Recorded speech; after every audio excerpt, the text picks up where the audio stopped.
নমস্কাৰ মৰমৰ ছাত্ৰ-ছাত্ৰীসকল, তোমালোকক সকলোকে মোৰ ইউটিউব চেনেলটোলৈ স্বাগতম জনাইছোঁ। আজি মই তোমালোকক পঢ়াব গৈ আছোঁ পাঠ নম্বৰ 6। এইটো অষ্টম শ্ৰেণীৰ ইতিহাস ভাগৰ পৰা এই পাঠটো আজি মই পঢ়াব গৈ আছোঁ। পাঠটোৰ নাম হৈছে কি? ভাৰতবৰ্ষত ব্ৰিটিছ শাসনৰ প্ৰতিষ্ঠা, সম্প্ৰসাৰণ আৰু দৃঢ়ীকৰণ। কি কৈছে চোৱা, ভাৰতত ব্ৰিটিছ শাসনৰ আৰম্ভণিৰ বিষয়ে ধাৰণা পাবা। মানে তোমালোকে ইয়াত ভাৰতত যে ব্ৰিটিছে শাসন কৰিছিল সেই সম্পৰ্কে তোমালোকে এই পাঠৰ পৰা ধাৰণা ল'ব পাৰিবা। তাৰপিছত ব্ৰিটিছ ইষ্ট ইণ্ডিয়া কোম্পানী আৰু ফৰাচী ইষ্ট ইণ্ডিয়া কোম্পানীৰ প্ৰতিদ্বন্দ্বিতাৰ কাৰণটো কি সেইটো এই পাঠটোত বিশ্লেষণ কৰা হৈছে, এইটো তোমালোকে জানিব পাৰিবা। ব্ৰিটিছ ইষ্ট ইণ্ডিয়া কোম্পানীৰ দেশীয় ৰাজ্যবোৰৰ লগত হোৱা সংঘৰ্ষ আৰু কাৰণসমূহ তোমালোকে জানিব পাৰিবা। ভাৰতত ব্ৰিটিছ সাম্ৰাজ্যৰ দৃঢ়ীকৰণ প্ৰক্ৰিয়াৰ বিষয়ে অলপ আভাস পাবা। কি দিছে চোৱা, ইউৰোপীয় বেপাৰী জাতিবোৰ কেনেকৈ বেহা বেপাৰ কৰিবলৈ আহি ভাৰতবৰ্ষৰ আৰ্থ-সামাজিক অৱস্থা আৰু ৰাজনীতিৰ সৈতে জড়িত হৈ পৰিছিল সেই বিষয়ে আগৰ পাঠৰ পৰা নিশ্চয় জানিব পাৰিছা। এই অধ্যায়ত আমি ব্ৰিটিছ আৰু ফৰাচীসকলৰ মাজৰ তীব্ৰ ৰাজনৈতিক প্ৰতিদ্বন্দ্বিতাৰ অৱসান ঘটাই কেনেকৈ ব্ৰিটিছসকলে ভাৰতত প্ৰায় 200 বছৰ ৰাজত্ব কৰিবলৈ সক্ষম হৈছিল তাৰে বিষয়ে আলোচনা কৰিম। ছাত্ৰ-ছাত্ৰীসকল, তোমালোকে এই পাঠটোত ব্ৰিটিছসকলে কেনেকৈ আমাৰ ভাৰতবৰ্ষত প্ৰায় 200 বছৰ ৰাজত্ব কৰিছিল সেইটো তোমালোকে ইয়াত পঢ়িবলৈ পাবা। ঠিক আছে, কি কৈছে চোৱা, 17 শতিকাৰ শেষ আৰু 18 শতিকাৰ আৰম্ভণি কালছোৱাত ভাৰতৰ ইতিহাসত এক দিক নিৰ্ণয়কাৰী ভূমিকা পালন কৰিছিল। সেই সময়ছোৱাত দুটা দিশত সমগ্ৰ ভাৰতবৰ্ষত গুৰুত্বপূৰ্ণ পৰিৱৰ্তনৰ সূচনা হৈছিল। তাৰ প্ৰথমটো হ'ল ভাৰতবৰ্ষৰ ৰাজনৈতিক মানচিত্ৰৰ সালসলনি আৰু দ্বিতীয়টো হ'ল আৰ্থ-সামাজিক দিশত হোৱা পৰিৱৰ্তন। কি হৈছে, যেতিয়া 17 শতিকাটো শেষ হৈছিল আৰু 18 শতিকাৰ আৰম্ভণি হৈ আছিল, তেতিয়াই কি হৈছে, আমাৰ ভাৰতবৰ্ষৰ ইতিহাসত এক নতুন দিশৰ সূচনা হৈছিলে। আৰু কি হৈছে, সেই সময়ছোৱাত আমাৰ দুটা দিশ সমগ্ৰ ভাৰতবৰ্ষত গুৰুত্বপূৰ্ণ পৰিৱৰ্তন হৈছিল। আৰু সেই 17 শতিকাৰ শেষৰ ফালে আৰু 18 শতিকাৰ আৰম্ভণিৰ ফালে খুব এটা গুৰুত্বপূৰ্ণ পৰিৱৰ্তন সূচনা হৈছিল। তাৰ প্ৰথমটো হ'ল ভাৰতবৰ্ষৰ ৰাজনৈতিক মানচিত্ৰৰ সালসলনি আৰু দ্বিতীয়টো হ'ল আৰ্থ-সামাজিক দিশত হোৱা পৰিৱৰ্তন। ঠিক আছে, তো তোমালোকৰ প্ৰশ্ন হ'ব পাৰে যে 1700 শতিকাৰ শেষৰ ফালে আৰু 1800 শতিকাৰ আৰম্ভণিৰ ফালে আমাৰ ভাৰতবৰ্ষৰ কি কি পৰিৱৰ্তন হৈছিল। তো তোমালোকে এই দুটা পৰিৱৰ্তন ক'ব পাৰা। ঠিক আছে, তাৰপিছত কি কৈছে, তোমালোকে ইতিমধ্যে জানিব পাৰিছা যে বাবৰে প্ৰতিষ্ঠা কৰা মোগল সাম্ৰাজ্যৰ ঔৰংগজেবৰ ৰাজত্বকালত ভাঙোনৰ মুখে ধাৱিত হৈছিল। তেওঁৰ কঠোৰ শাসন নীতিয়ে মাৰাঠা, শিখ আৰু জাটসকলক মোগল শাসন ওফৰাই পুনৰ স্বাধীন হোৱাৰ সুযোগ দিছিল। এইখিনিতে উল্লেখ কৰিব পাৰি যে 1707 খ্ৰীষ্টাব্দত ঔৰংগজেবৰ মৃত্যুৰ পাছত মোগল ৰাজবংশৰ ইয়াতে চোৱা, তোমালোকে এই 1707 খ্ৰীষ্টাব্দত কাৰ মৃত্যু হৈছিল? ঔৰংগজেবৰ মৃত্যু হৈছিল। এইটো আহিব পাৰে। কোনো এজন সম্ৰাটে ৰাজ্যৰ বিভিন্ন প্ৰান্তত উদ্ভৱ হোৱা বিদ্ৰোহ দমন কৰাত সক্ষম হোৱা নাছিল। এই ৰাজনৈতিক অস্থিৰতাৰ সুযোগ লৈ ইউৰোপৰ বেপাৰী জাতিবোৰ বেহা বেপাৰ কৰিবলৈ আহি ভাৰতবৰ্ষৰ আৰ্থ-সামাজিক অৱস্থা আৰু ৰাজনীতিৰ সৈতে জড়িত হৈ পৰিছিল। ভাৰতবৰ্ষত ব্ৰিটিছসকলৰ যেনেকৈ প্ৰধান ঘাটি মুম্বাই, মাদ্ৰাজ বৰ্তমান চেন্নাই আৰু কলিকতা বৰ্তমান কলকাতা আছিল, ঠিক তেনেকৈ ফৰাচীসকলৰ প্ৰধান ঘাটি আছিল দক্ষিণ-পূব উপকূলত অৱস্থিত পণ্ডিচেৰী, যাক এতিয়া পুডুচেৰী বুলি কোৱা হয়, আৰু বংগদেশৰ কলিকতাৰ ওচৰৰ চন্দননগৰ। তো ইয়াতে তোমালোকে শুনা, ব্ৰিটিছসকলৰ ঘাটি ক'ত আছিল আৰু ফৰাচীসকলৰ ঘাটি ক'ত আছিল। ব্ৰিটিছসকলৰ ঘাটি আছিল এইটো মুম্বাই, মাদ্ৰাজ এইবিলাক, আৰু ফৰাচীসকলৰ আছিল দক্ষিণ-পূব উপকূলত। তো ইয়াৰ পৰা প্ৰশ্ন হ'ব পাৰে যে এওঁলোকৰ ঘাটি ক'ত ক'ত আছিল, ব্ৰিটিছৰ ঘাটি ক'ত আছিল, ফৰাচীসকলৰ ঘাটিবিলাক ক'ত আছিল, নাম লিখা, তেতিয়া তোমালোকে এইবিলাক লিখিবা। নেক্সট কৈছে চোৱা, ব্ৰিটিছ ইষ্ট ইণ্ডিয়া কোম্পানী আৰু ফৰাচী ইষ্ট ইণ্ডিয়া কোম্পানীয়ে লাহে লাহে মোগল সাম্ৰাজ্য আৰু আন আন দেশীয় ৰাজ্যবোৰৰ দুৰ্বলতাৰ বিষয়ে বুজি উঠিছিল আৰু দুয়োটা কোম্পানীয়ে ভাৰতবৰ্ষত নিজৰ একোখন সাম্ৰাজ্য গঢ়ি তোলাৰ সপোন দেখিছিল। আৰু এইফালে ব্ৰিটিছ ইষ্ট ইণ্ডিয়া কোম্পানীয়ে বিচাৰিছিল যে ভাৰতবৰ্ষত নিজৰ এখন সাম্ৰাজ্য প্ৰতিষ্ঠা কৰিব, আকৌ ফৰাচী ইষ্ট ইণ্ডিয়া কোম্পানীও বিচাৰিছিল যে ভাৰতত এখন নিজে সাম্ৰাজ্য প্ৰতিষ্ঠা গঢ়ি তুলিব। তো সেয়ে দুয়ো পক্ষই ভাৰতবৰ্ষত ৰাজনৈতিক আধিপত্য বিস্তাৰৰ বাবে সুযোগৰ অপেক্ষাত আছিল। মানে কেনেকৈ কিবা এটা সুযোগটো লাগিব ন, যে যাতে ৰাজনীতিটো ভাৰতবৰ্ষত কৰিব পাৰে। অনতিপলমে তেওঁলোকৰ আগতে সেই সুযোগ আহি পৰিছিল। 1740 খ্ৰীষ্টাব্দত অষ্ট্ৰেলিয়াত উত্তৰাধিকাৰী যুদ্ধ আৰম্ভ হৈছিল। তাত দুই ইউৰোপীয় শক্তি ক্ৰমে ব্ৰিটিছ আৰু ফৰাচীসকলৰ পৰস্পৰৰ বিৰোধী পক্ষত যোগ দিছিল। ফলত এই ঘটনাই ভাৰতবৰ্ষত থকা ব্ৰিটিছ আৰু ফৰাচী সম্পৰ্কতো প্ৰভাৱ পেলাইছিল। সুযোগ সন্ধানী ব্ৰিটিছ নৌবাহিনীয়ে 1745 খ্ৰীষ্টাব্দত ভাৰতবৰ্ষৰ দক্ষিণ পূব উপকূলত ফৰাচী জাহাজ অৱৰুদ্ধ কৰি পণ্ডিচেৰীলৈ ভাবুকি সৃষ্টি কৰিলে। সেই সময়ত জোচেফ ফ্ৰান্সিছ ডুপ্লে পণ্ডিচেৰীৰ গভৰ্ণৰ আছিল। এতিয়া তোমালোকৰ প্ৰশ্ন হ'ব পাৰে যে যেতিয়া আমাৰ দক্ষিণ উপকূলত ফৰাচী জাহাজ যেতিয়া আমাৰ দক্ষিণ উপকূলত যেতিয়া 1745 খ্ৰীষ্টাব্দত ভাৰতীয় জাহাজ অৱৰুদ্ধ হৈছিল, তেতিয়া তাৰ গভৰ্ণৰ কোন আছিল? তেতিয়া তোমালোকে ক'ব যে ফ্ৰান্সিছ ডুপ্লে। ঠিক আছে, ফ্ৰান্সিছ ডুপ্লে। ব্ৰিটিছসকলে নিৰুপায় হৈ কৰ্ণাটকৰ নবাবৰ সহায় বিচাৰিলে। কৰ্ণাটকৰ নবাবে ব্ৰিটিছৰ সহায়ৰ বাবে পঠোৱা প্ৰকাণ্ড সৈন্যবাহিনীয়ে ফৰাচীৰ হাতত পৰাজয় বৰণ কৰিছিল। তাৰমানে দেখা গৈছে যে ফৰাচীসকলে বেছি শক্তিশালী আছিল। কিন্তু হঠাতে ইউৰোপত দুই জাতিৰ মাজত হোৱা সন্ধিৰ লগে লগে ভাৰততো ব্ৰিটিছ আৰু ফৰাচীৰ মাজত সন্ধি হয়। সেই সন্ধি মৰ্মে ফৰাচীসকলে ব্ৰিটিছৰ পৰা দখল কৰা ঠাইবোৰ পুনৰ ঘূৰাই দিয়ে। এই ঘটনাকে ইতিহাসত কৰ্ণাটকৰ প্ৰথম যুদ্ধ বুলি কোৱা হয়। এতিয়া বুজি পাইছে এইটো কি বুলি কোৱা হয়? কৰ্ণাটকৰ প্ৰথম যুদ্ধ বুলি কোৱা হয়। তাৰপিছত নেক্সট কি আছে চোৱা। নেক্সট কৈছে যে কিছুমান জানি থোৱা কথাটো অলপ জানা তোমালোকে। 1740 খ্ৰীষ্টাব্দত সম্ৰাট ষষ্ঠ চাৰ্লছৰ মৃত্যুত তেওঁৰ কন্যা মাৰিয়া থেৰেছা অষ্ট্ৰিয়াকে ধৰি আন ঠাইত থকা তেওঁৰ পৈতৃক শাসিত অঞ্চলৰ উত্তৰাধিকাৰী হৈছিল। কিন্তু প্ৰৰুচিয়াৰ ৰজা দ্বিতীয় ফ্ৰেডৰিকে ৰাজকুমাৰী মৰিয়াৰ পৰা চাইলেছিয়া দখল কৰিবলৈ অহাৰ ফলত অষ্ট্ৰেলিয়াৰ উত্তৰাধিকাৰী যুদ্ধ আৰম্ভ হয়। আকৌ অষ্ট্ৰেলিয়াতো উত্তৰাধিকাৰী যুদ্ধ আৰম্ভ হৈছিল। মানে তেতিয়াৰ কথা হৈছে যে বংশধৰ যদি ল'ৰা থাকে তেতিয়াহ'লে ল'ৰাইহে উত্তৰাধিকাৰী হ'ব পাৰিব, কিন্তু ছোৱালী হোৱাৰ বাবে তাত সেইটো লৈ এটা যুদ্ধৰ নিচিনা আৰু যুদ্ধ চলি আছিলে। তাৰপিছত কৈছে যে ভাৰতবৰ্ষত ব্ৰিটিছ আৰু ফৰাচী দুয়ো পক্ষৰে যিহেতু একেই উদ্দেশ্য আছিল, সেই উদ্দেশ্য পূৰণ নোহোৱাকৈ তেওঁলোক ক্ষান্ত হৈ থকা নাছিল। কাৰণ ভাৰতবৰ্ষত ব্ৰিটিছে চাইছিল নিজৰ আধিপত্য বিস্তাৰ কৰা, ফৰাচীও চাইছিল নিজৰ আধিপত্য বিস্তাৰ কৰা। সোনকালেই তেওঁলোকে ভাৰতীয় ৰাজনীতিত হস্তক্ষেপ কৰিবলৈ সুযোগ বিচাৰি পালে। 1748 খ্ৰীষ্টাব্দত হায়দৰাবাদৰ নিজামৰ মৃত্যু হোৱা তেওঁৰ পুতেক নাছিৰ জং হায়দৰাবাদৰ নিজাম হৈছিল। আৰু 1748 খ্ৰীষ্টাব্দত কি হ'ল? হায়দৰাবাদৰ নিজামৰ মৃত্যু হৈ গ'ল আৰু তেওঁৰ পুতেক কি হ'ল? পুত্ৰৰ নাম কি আছিল? নাছিৰ জং। নাছিৰ জঙে তেতিয়া হায়দৰাবাদৰ নিজাম হৈছিল। কিন্তু মৃত নিজামৰ নাতিয়েকক মুজাফৰ জঙো নিজাম পদবীৰ প্ৰবল দাবীদাৰ আছিল। ঠিক একে সময়তে কৰ্ণাটকতো তেনে পৰিস্থিতি উদ্ভৱ হৈছিল।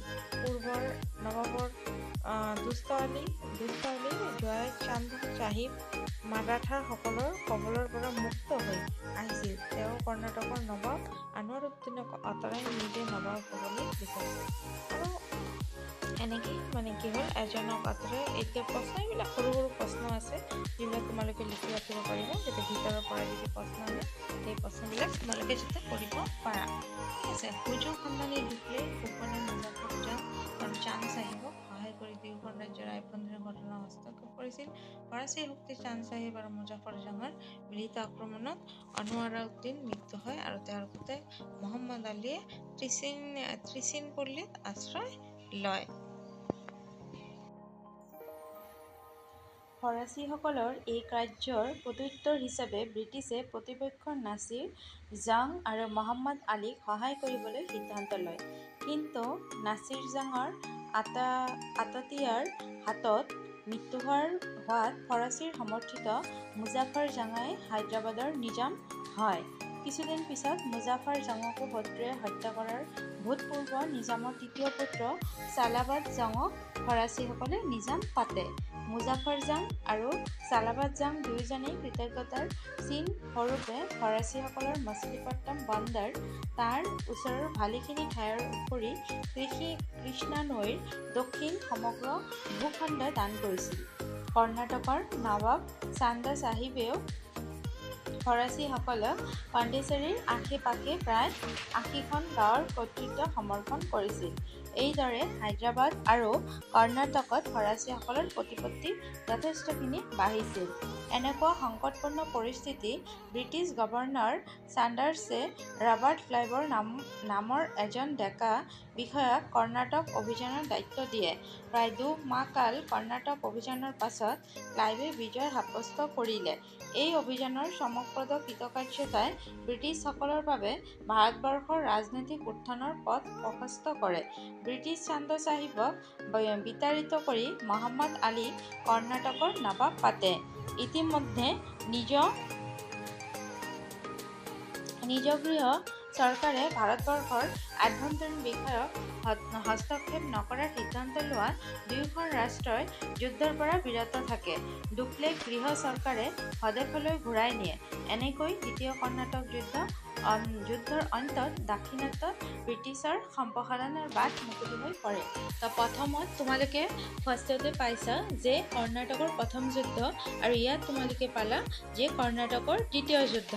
এতিয়া চোৱা কি কৈছে, নিজ নিজ চৰকাৰৰ নিৰ্দেশ মানি যুদ্ধ সামৰিবলগীয়া হৈছিল যদিও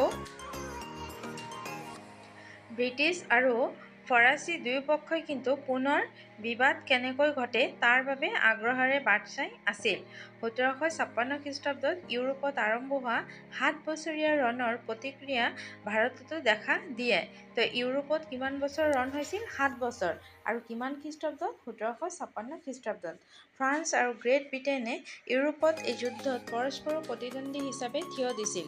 ৰাজনৈতিক আধিপত্যৰ সুযোগ বিচাৰি থকা ফৰাচী আৰু ব্ৰিটিছসকলে ভাৰতবৰ্ষতো পুনৰ যুদ্ধত নামি পৰিলে। সেই সময়ত বংগদেশত থকা ৰবাৰ্ট ক্লাইভে ফৰাচী অধিকৃত চন্দননগৰ দখল কৰে। ইপিনে ১৭৫৮ খ্ৰীষ্টাব্দত নতুন ফৰাচী গভৰ্ণৰ তথা সেনাধ্যক্ষ লালিয়ে মাদ্ৰাজত থকা ব্ৰিটিছৰ ছেণ্ট ডেভিড দুৰ্গ জয় কৰে। ইয়াৰ পাছত লালিয়ে তাঞ্জোৰ অৱৰোধ কৰি ব্যস্ত থকা সময়তে মাদ্ৰাজৰ ব্ৰিটিছ কোম্পানীয়ে কলিকতাত থকা ব্ৰিটিছ ঘাটিৰ পৰা সাহায্য বিচাৰে। অতিৰিক্ত সৈন্যবাহিনী আহি পোৱাৰ পিছত ৱানডেছিয়াৰ যুদ্ধত ব্ৰিটিছ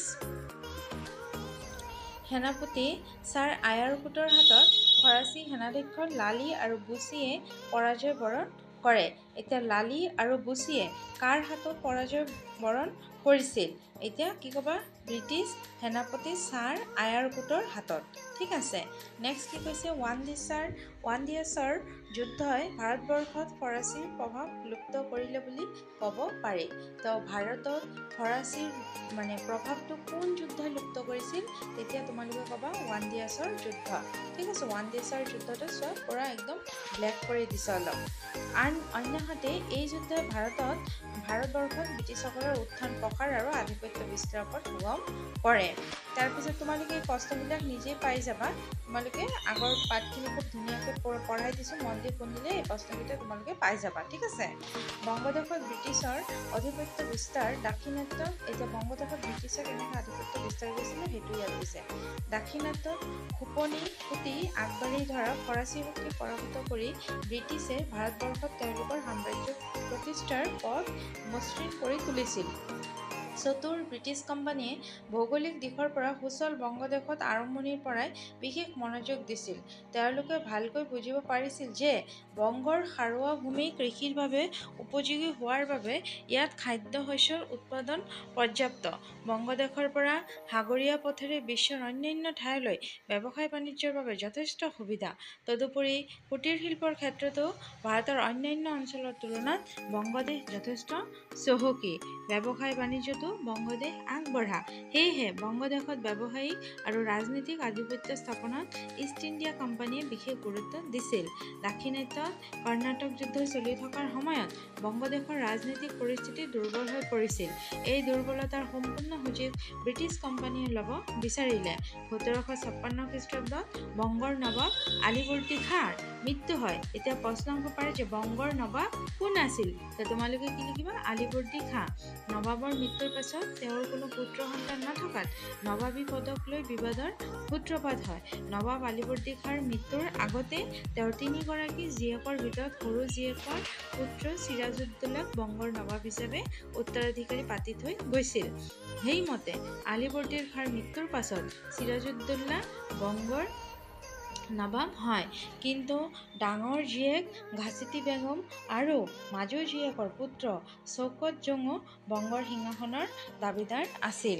সেই সময়ত ঘাচিতি বেগম ঢাকাৰ শাসনকৰ্তা আছিল। বংগৰ দেৱান ৰাজবল্লভ ঘাচিতি বেগমৰ সমৰ্থক আছিল। সিংহাসনৰ পৰা বঞ্চিত হৈ এওঁলোকে চিৰাজউদ্দৌলাৰ বিৰুদ্ধে ষড়যন্ত্ৰত লিপ্ত হয়। এই গৃহকন্দলৰ সুযোগ লৈ ইংৰাজ আৰু ফৰাচীসকলে নিজকে শক্তিশালী আৰু সুৰক্ষিত কৰিবলৈ বংগদেশত সামৰিক দুৰ্গ নিৰ্মাণ কৰিবলৈ অগ্ৰসৰ হয়। চিৰাজউদ্দৌলাই দুয়োপক্ষকে দুৰ্গ নিৰ্মাণ কাৰ্য বন্ধ কৰিবলৈ আদেশ দিলে। ফৰাচীসকলে নবাবৰ আদেশ পালন কৰিলে, কিন্তু ব্ৰিটিছে চিৰাজউদ্দৌলাৰ আদেশত কাণসাৰ নিদিলে। আনহাতে ব্ৰিটিছসকলক বংগদেশত বেহা বেপাৰৰ যি সুবিধা দিয়া হৈছিল তাৰো তেওঁলোকে অপব্যৱহাৰ কৰিছিল। ব্ৰিটিছ বণিকে কোম্পানীৰ নামত গাইগুটীয়াকৈ ব্যৱসায় আৰম্ভ কৰাৰ ফলত নবাব প্ৰাপ্য ৰাজহৰ পৰা বঞ্চিত হয়। তদুপৰি নবাবৰ বিষয়া দেৱান ৰাজবল্লভৰ পুত্ৰ কৃষ্ণদাসক নবাবৰ ইচ্ছাৰ বিৰুদ্ধে ব্ৰিটিছসকলে কলিকতাত আশ্ৰয় দিছিল। ঠিক আছে। এতিয়া নেক্সট চোৱা কৈছে এইবোৰ কাৰণতে কলিকতাৰ গভৰ্ণৰ ড্ৰেকৰৰ প্ৰতি অসন্তুষ্ট হৈ চিৰাজউদ্দৌলাই ইষ্ট ইণ্ডিয়া কোম্পানীৰ বিৰুদ্ধে সামৰিক অভিযান আৰম্ভ কৰিলে। এই অভিযান ব্ৰিটিছসকল নবাবহঁতৰ হাতত পৰাস্ত হয়।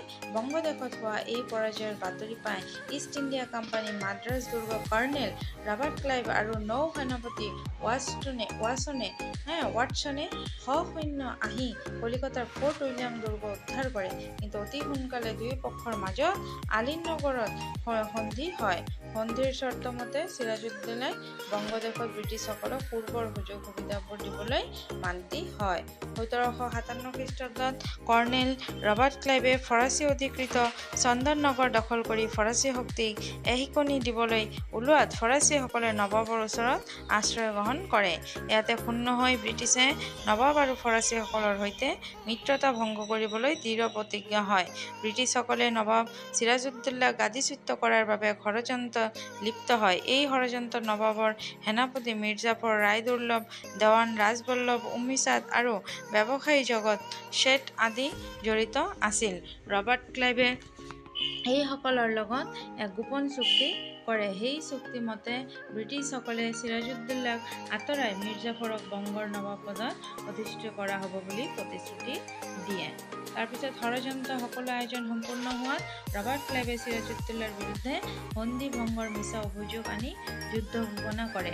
1757 খ্ৰীষ্টাব্দত মুৰ্ছিদাবাদৰ পৰা 23 মাইল দক্ষিণে ভাগীৰথী নদীৰ পাৰৰ পলাশী নামৰ ঠাইত নবাবৰ সৈন্যৰ লগত ব্ৰিটিছৰ যুদ্ধ হয়।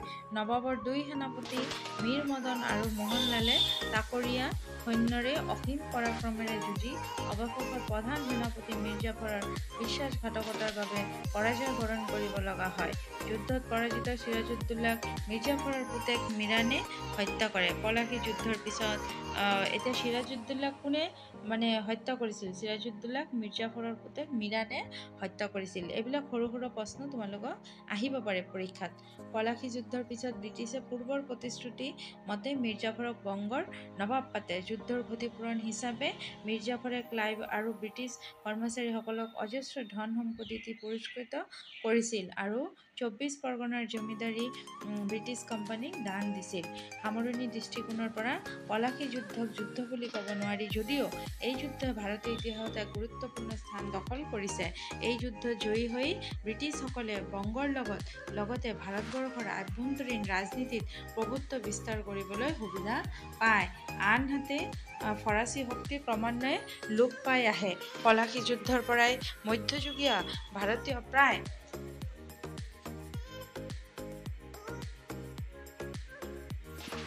সমাপ্তি ঘটিছিল আৰু ভাৰতত আধুনিক যুগৰ সূচনা হৈছিল বুলি গণ্য কৰা হয় তাৰমানে পলাশী যুদ্ধৰ পিছতেই আমাৰ ভাৰতত আধুনিক যুগৰ সূচনা হৈছে বুলি আমি ক'ব পাৰোঁ ঠিক আছে কাকত মিৰ্জাফৰৰ ছবি এখন দি দিছে মিৰ্জাফৰ বংগৰ নবাব হ'লেও প্ৰকৃততে ৰবাৰ্ট ক্লাইভেই বংগৰ শাসনভাৰ চলাইছিল সময়ত ব্ৰিটিছৰ সীমাহীন দাবী পূৰণ কৰিব নোৱাৰাত মিৰ্জাফৰ তেওঁলোকৰ অপ্ৰিয় ভাজন হৈ পৰিছিল আনহাতে ব্ৰিটিছৰ প্ৰভুত্ব মিৰ্জাফৰৰ বাবেও অসহনীয় হোৱাত তেওঁ ওলন্দাজসকলৰ লগ লাগি ব্ৰিটিছ বিৰুদ্ধে ষড়যন্ত্ৰ কৰিবলৈ ধৰিলে ক্লাইভে ষড়যন্ত্ৰ ব্যৰ্থ কৰি মিৰ্জাফৰক পদচ্যুত কৰে এই ঘটনাৰ পিছতেই 1760 খ্ৰীষ্টাব্দত ক্লাইভ স্বদেশলৈ ঘূৰি যায় বংগদেশৰ নতুন গভৰ্ণৰে মীৰ কাছিমৰ লগত এক চুক্তি কৰি তেওঁক বংগৰ নবাব পাতে